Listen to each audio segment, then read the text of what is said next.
Guys, talbos ka, ampalaya tsaka talbos kamote. Magluto tayo ng inabaraw. Inihaw yan guys. Na fish. Ay, sabawan. Pakulan lang natin medyo. Guys, kilo na ating inabraw. Oh. Ilagay na natin yung gulay.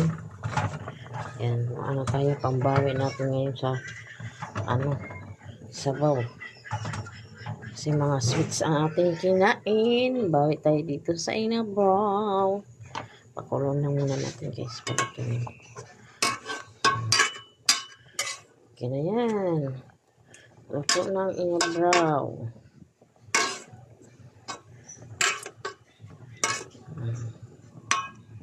Luto ng inabraw. Yan na guys.